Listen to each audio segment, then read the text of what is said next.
Hola, ¿cómo están? Sean bienvenidos a este podcast en donde conversamos temas de adolescencia y donde conversamos temas que a veces no se hablan mucho, no se conversan y que muchas personas tienen dudas y necesitan que alguien pueda explicarlo un poco más o se tome un poco de tiempo como para abordar estos temas. En esta oportunidad, lo que quiero conversar con ustedes acerca de los temas de adolescencia que habitualmente hablamos es qué hacer si tu hijo se niega a ir al médico. Algo que ocurre bastante frecuentemente en situaciones y generalmente en las situaciones más complejas o más difíciles y cuando los padres o madres de adolescentes a veces están desesperados por cosas que están ocurriendo y que no saben cómo hacer para que sus hijos empiecen a tratarse sobre o acerca de algo que le pueda llegar a estar pasando. Puede ser al médico, puede ser a otro profesional de la salud, pero es algo que lo he observado y lo he visto generalmente en situaciones con cierta complejidad. Para quienes no me conocen, mi nombre es Mauricio Escarpelo, soy médico especialista en adolescentes, atiendo de manera presencial y virtual también. Me dedico a la atención de esta franja de edad y por las redes sociales, eh, seguramente este podcast lo están escuchando en Spotify o en YouTube.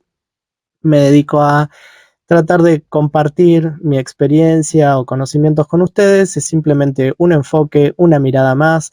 Seguramente otros profesionales podrán aportar otras miradas acerca de la adolescencia, de cuestiones de crianza, cosas que veo en la cotidianeidad y que pienso que haciendo este tipo de cosas puedo ayudar a otras personas de una manera más colaborativa, ¿no? Porque a veces en el consultorio lo que ocurre es que uno habla con la familia, con los adolescentes, como algo más directo.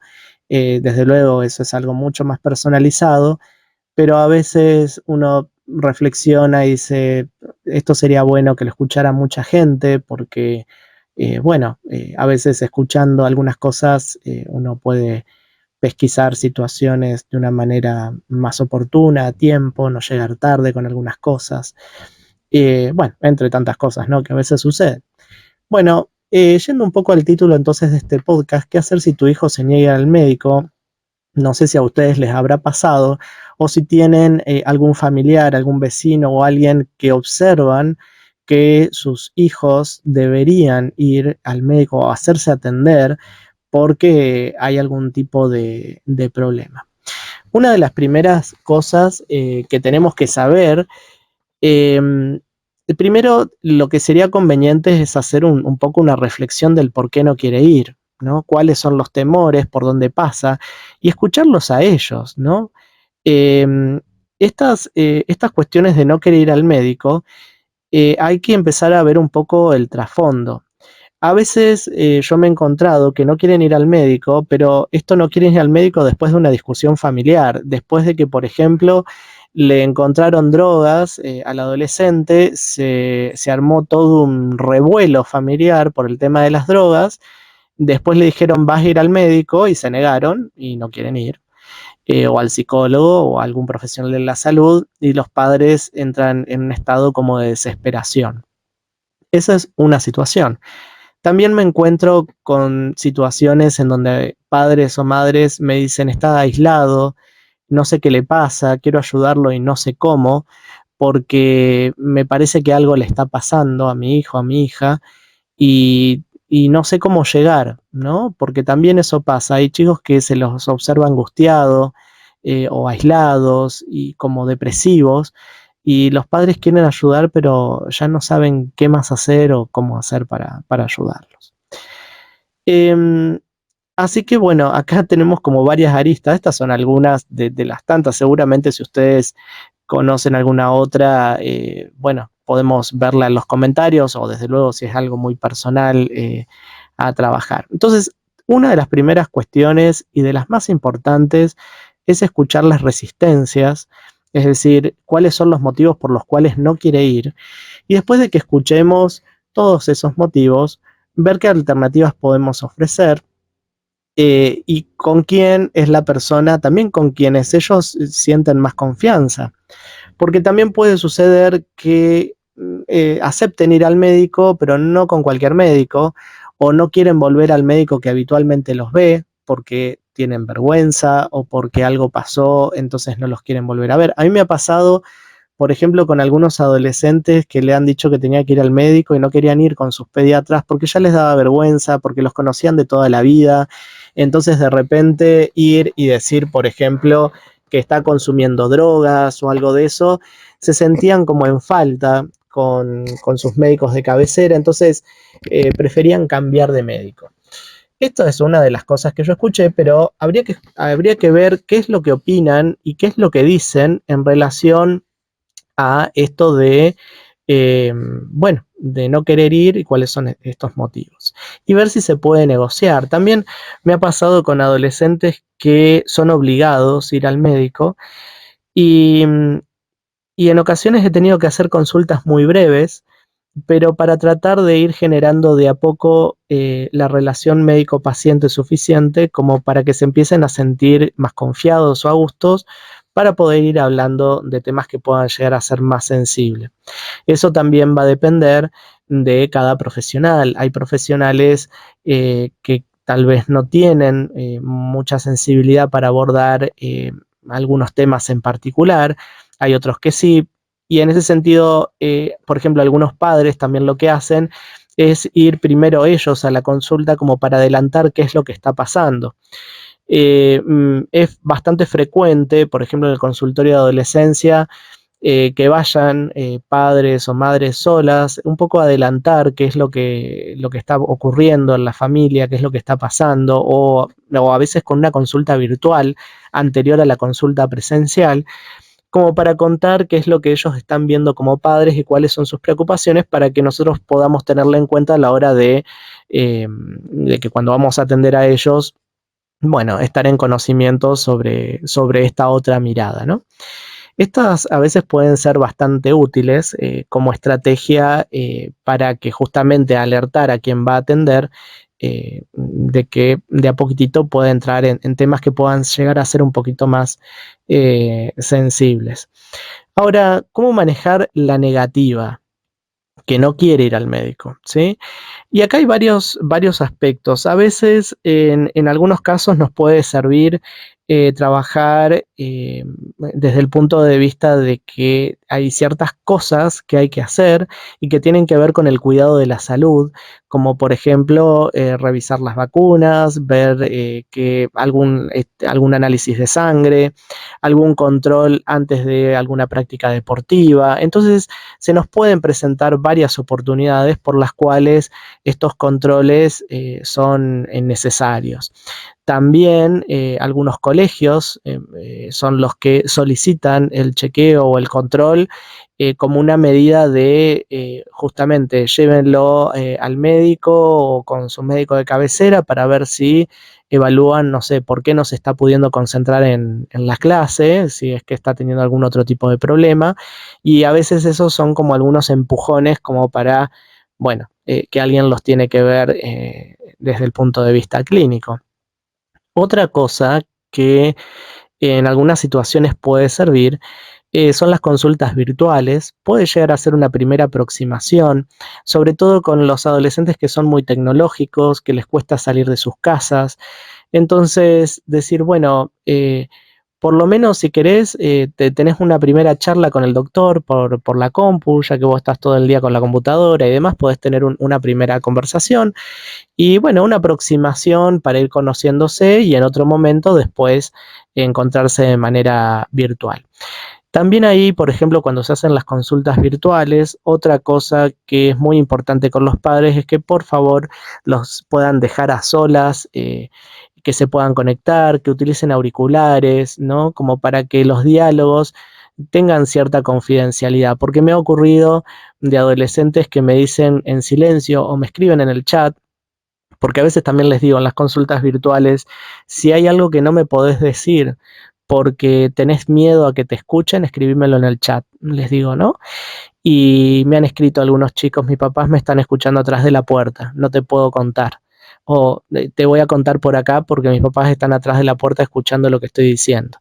Y esto, que ellos se den cuenta de eso y de esa invasión o intromisión a su intimidad, es angustioso porque sienten que no pueden expresarse, ¿no? Es como que tienen usurpado todos los espacios y como que no tienen un lugar como para expresarse. Por eso también cuando los padres van a la consulta a adelantar la situación que está ocurriendo, también a veces yo les recomiendo orientación a padres, porque cuando uno empieza a ver cuáles son las dificultades, a veces son más dificultades de los propios padres respecto a la crianza, el abordaje, cómo hacer, cómo poner límites, cómo motivar, bueno, tantas cosas que pueden pasar en el día a día de una familia, que uno se da cuenta que va más allá de algunas cosas que le puedan estar pasando a los chicos.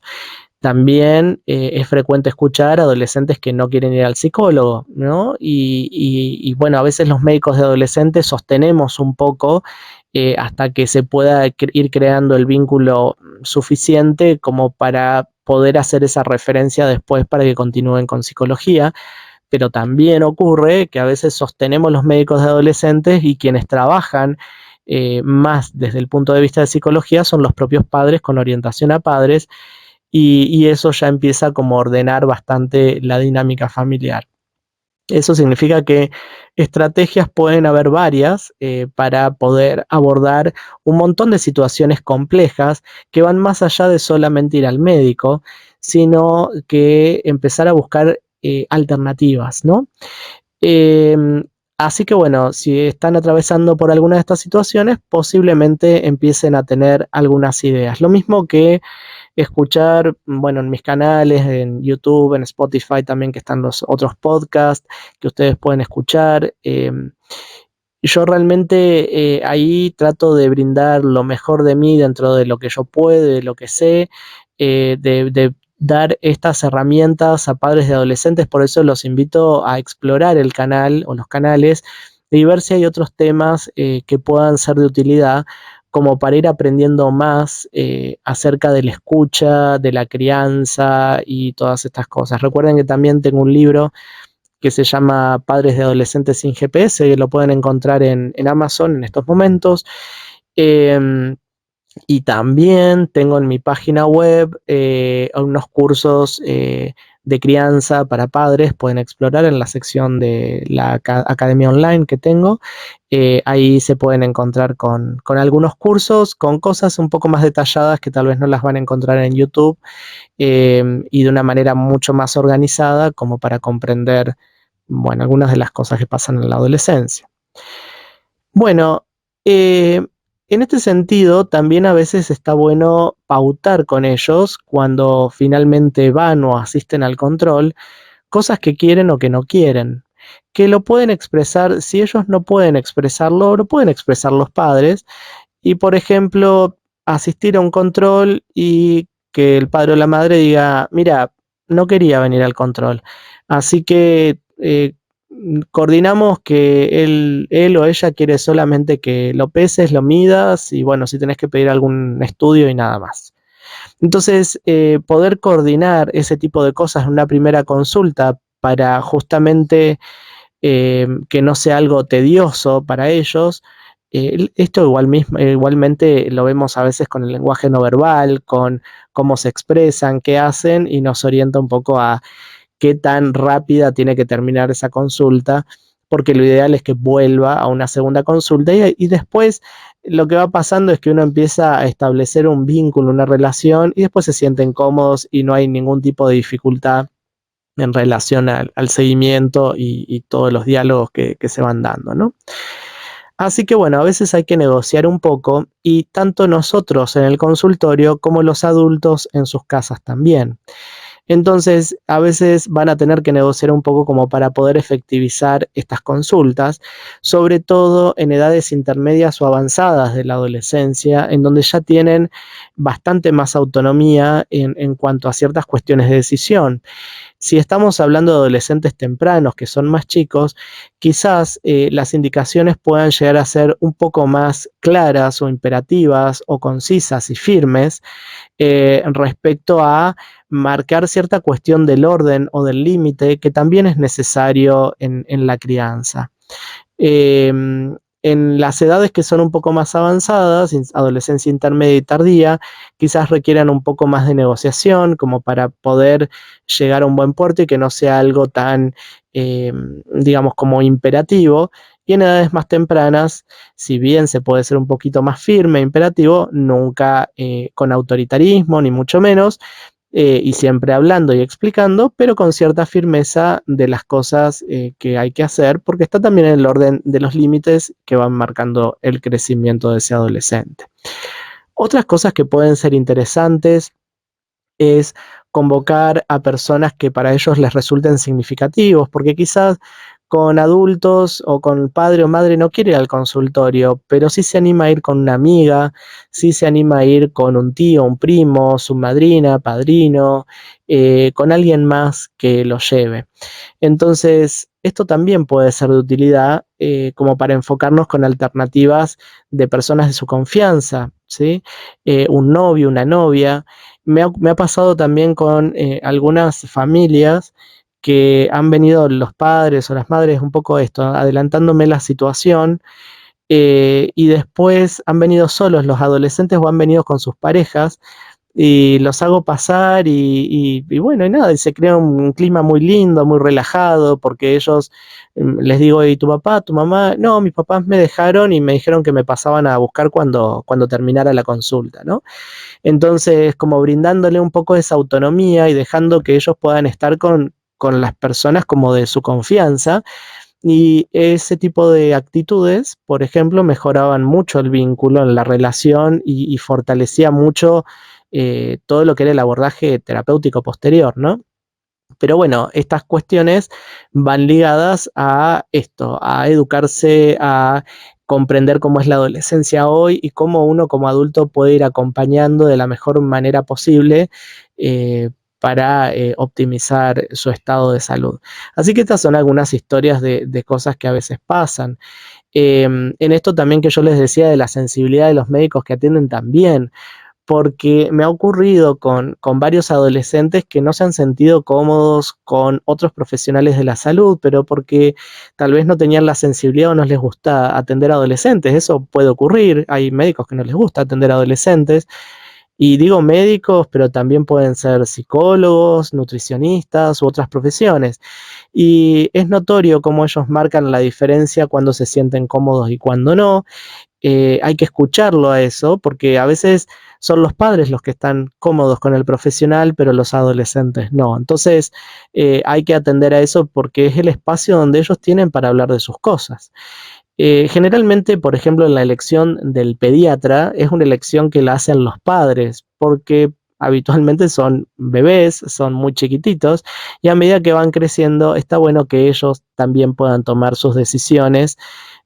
Muchos están muy a gusto con sus pediatras porque los conocen de toda la vida y les encanta ir al pediatra y se sienten muy bien, y otros empiezan a sentir un poco más incómodos y prefieren algún otro profesional de la salud.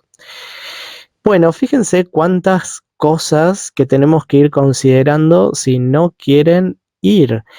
Hablar con ellos, dialogar, cuáles son los temores, si tuvieron una mala experiencia previa, si tienen algún miedo. Hay adolescentes que tienen miedo a que los pinchen, a las agujas, por ejemplo, o que le tienen fobia a los hospitales, a los lugares encerrados, tienen miedo a que los vean, ¿sí? Eso también me ha pasado. Adolescentes que tienen miedo a ir a algún lugar porque tienen miedo que los vean a los compañeros o porque ya saben que otros compañeros, por ejemplo, de su colegio van conmigo también. Bueno, por eso son cosas que hay que hablarlas antes y hay que ver qué es lo que pueda llegar a estar pasando. Bueno, espero que les haya gustado este podcast y poder haber aclarado algunas dudas o brindado algunas otras herramientas. Podemos seguir conversando más. Desde luego, si hay situaciones puntuales para trabajar, recuerden que las podemos conversar de manera presencial o virtual, como, bueno, para encontrarle la mejor manera de encauzar situaciones, sobre todo cuando son complejas o difíciles. Suscríbanse al canal, espero que puedan seguir escuchando este y otros podcasts o las presentaciones que habitualmente hago, y por favor compártanlo si ustedes creen que este podcast le puede ser de mucha utilidad a otras personas que puedan estar atravesando situaciones complejas o difíciles con adolescentes. Un abrazo, que anden muy bien y nos estaremos viendo más adelante. Hasta luego, chau chau.